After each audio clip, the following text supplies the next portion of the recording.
दोबारा धुलेगा, ये भी दोबारा धुलेगा, सब चम्मच कांटे दोबारा धुलेंगे, उन पर इतने बड़े बड़े दाग नजर आ रहे हैं और गीले कपड़े से डस्टिंग कर रहे हैं, इनके ऊपर भी दाग पड़ जाएंगे। डेगचियों का हाल देखा, इस तरह धोइए, इनका रंग काला हो गया, बिल्कुल काला। आप भी क्या?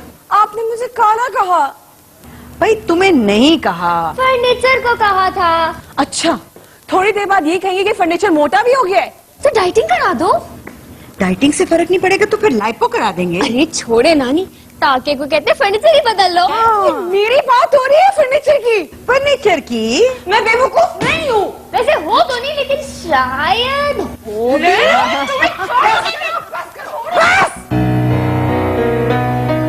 आपने इन लोगों से कहा है ना कि मेरे सामने बिल्कुल नॉर्मल एक्ट करें, आपने कहा है ना? देखो Rabia, no you answer me अम्मी, आपने कहा है ना, आपने कहा है। इतना बड़ा हादसा हो गया है मेरे साथ, आप सब लोग इस तरह हंस रहे हैं जैसे कोई बात ही नहीं हुई, और आपका घर बिल्कुल सलामत है। रबिया, अपने गुस्से से खामखा से बच्चों को क्यों खौफजदा कर रही हो? तुम्हारे साथ जो कुछ भी हुआ है उसमें ना तो इन बच्चों का कोई कसूर है, ना मेरे घर का। आपका घर, आपका घर, इतना सुन के अब मैं थक गई हूँ, बस बहुत हो गया, अब मैं इस घर में नहीं रहूंगी, बस। रबिया, ये क्या मेरी वजह से इतना गुस्सा हो रही थी? ऑब्वियसली।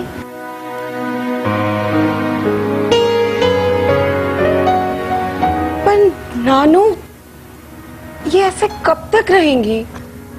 ये ऐसे ही रहेंगी जब तक इसका ध्यान कहीं और नहीं लगता। तो फिर इनका ध्यान कहीं और बटाइए ना। मेरी बात अगर मानने लग जाती ना तो मैं प्राइम मिनिस्टर होती इस मुल्क की। लेकिन ये आपसे इतनी नाराज क्यों है? सबसे ही नाराज है। उसको समझ में नहीं आ रहा कि इल्जाम किसको दे। सुखी को? पीछे क्यों पड़ी है? अच्छा बस करो ना।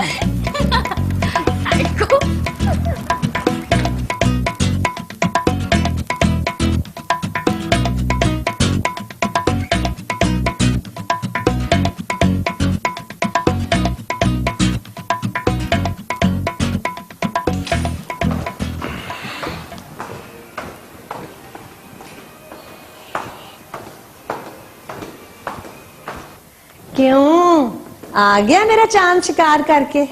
हैं कहाँ तेरे जानवर? कोई हिरन, कोई तीतर, कोई बटेर? अम्मी जी वो क्यों, कराची में ये चीजें नहीं होती? अच्छा अम्मी जी बस करें ना। बस करो, तो अभी तो मैं शुरू भी नहीं हुई। तुझे शर्म नहीं आती माँ से झूठ बोलते हुए? मुझे चकवाल का क्या और खुद कराची चला गया। माँ जी मैं अगर आपको बता देता तो आपने कौन सा मुझे जाने देना था? वो ऐसी क्या जरूरत पड़ गई थी कराची जाने की? शादी तक तेरे से इंतजार नहीं होता था? माँ जी शादी का ही तो मसला पड़ा हुआ था, ताई तो मैं उठ गया सी। क्यों, अब क्या मसला है?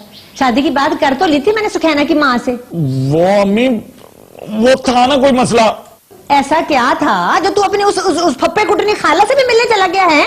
वो माँ जी मैं उनसे मिलने थोड़ी गया था, वो तो मैं आदर के घर गया तो वो सामने बैठी हुई थी।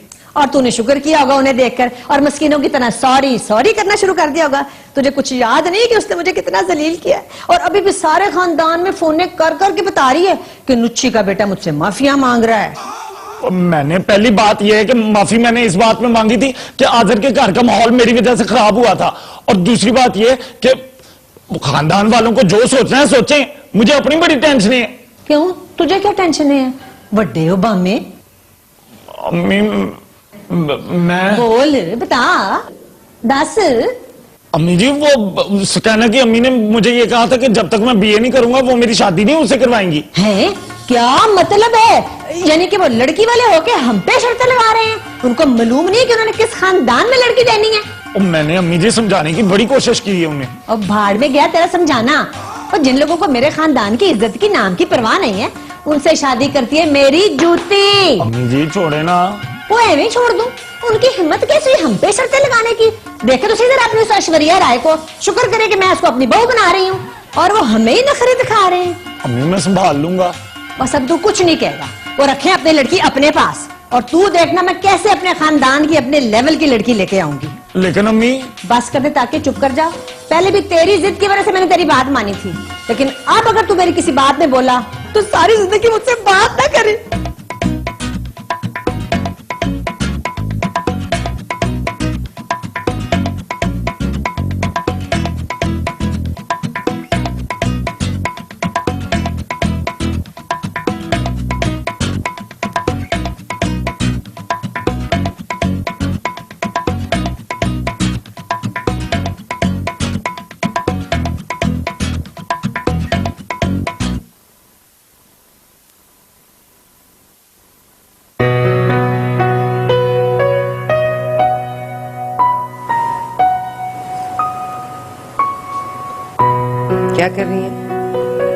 ग्रीन टी बनाने की नई रेसिपी है। इससे वेट भी कम हो जाता है और कंप्लेक्शन भी अच्छा रहता है। आपको क्यों यकीन नहीं आता कि आप बहुत खूबसूरत हैं? सब बेटियों को अपनी माएं बहुत खूबसूरत लगती हैं। उस बात का यकीन तब आता है जब कोई समझदार अक्लमंद आदमी कॉम्प्लीमेंट दे तो। आपके ख्याल में आपको ऐसा आदमी मिलेगा? हाँ, क्यों नहीं। खुद ही तो तुमने कहा है कि मैं बहुत खूबसूरत हूँ। आप सिर्फ खूबसूरत नहीं हैं, आप बहुत अच्छी भी हैं। अपने गुस्से की माफी मांगने आई हूँ। हर बार माफी मांगने की जरूरत नहीं होती और हर बार झूठी तारीफ करने की भी जरूरत नहीं होती। मैं सच बोल रही हूँ। पता है मुझे। अब देखना कैसी खुशबू उठेगी।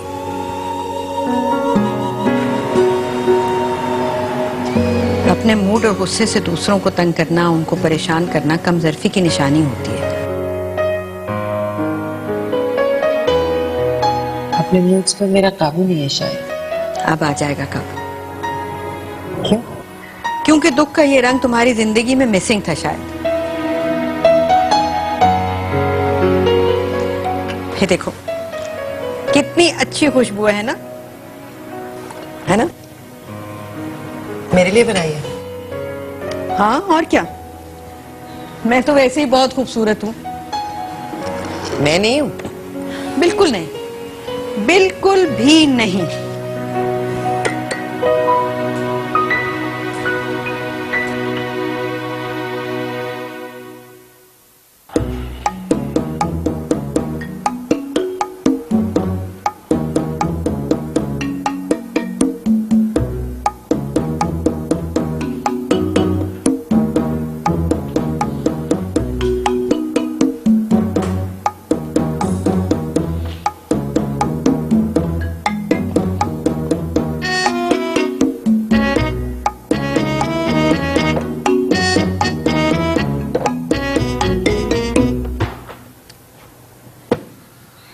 एक्टर्स को किसी पढ़े लिखे घर के अंदर आने के लिए कोई आदाब सीखने चाहिए। इसीलिए तो मैं कहती हूँ फराज कि तुम तो अपना किचन गार्डन ही खोदो। अम्मी, मेरे दिल पर कुदाल चल रहे हैं। हर सांस पे ऐसा लगता है जैसे कोई खुरपी से मेरे दिल को खोद रहा है, और आपको किचन गार्डन की पड़ी हुई है। तो मुझे ये बताएं कि रबिया मुझे देखकर अपना मुंह ऐसा क्यों बनाती है जैसे वो करेले चबा रही है? अगर तुम्हारा इसी तरह का मूड हो ना, तो मैं भी तुम्हें देखकर यही करूंगी। मेरी शक्ल को क्या हुआ? हाँ, जो कुछ लिखा हुआ है ना, वो मैं ऊंची जुबान में बता नहीं सकती। क्यों? क्योंकि जो कुछ लिखा हुआ है ना वो उर्दू की लुगत में पाया जाता है और ना वो इंग्लिश की डिक्शनरी में। आप ये सब कुछ आसान लफ्जों में बयान क्यों नहीं कर सकती?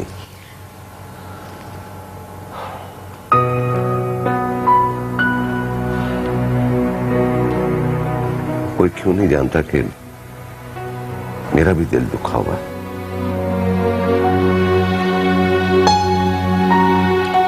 देखो फराज, वो जानबूझ के ऐसा नहीं कर रही है।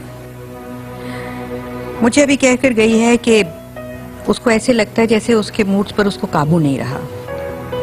वो आपके सामने बैठकर ऐसी बातें कर गई, अब मैं क्या करूं? तुम भी मेरे साथ बैठकर ऐसी बातें कर लो। ऐसे कुछ अजीब सा लगूंगा ऐसी बातें करते हुए। इसीलिए कह रही हूँ खुदाई करो और किचन गार्डन बनाओ। बम से ना उड़ा दूं किचन को, ना किचन रहेगा और ना किचन गार्डन।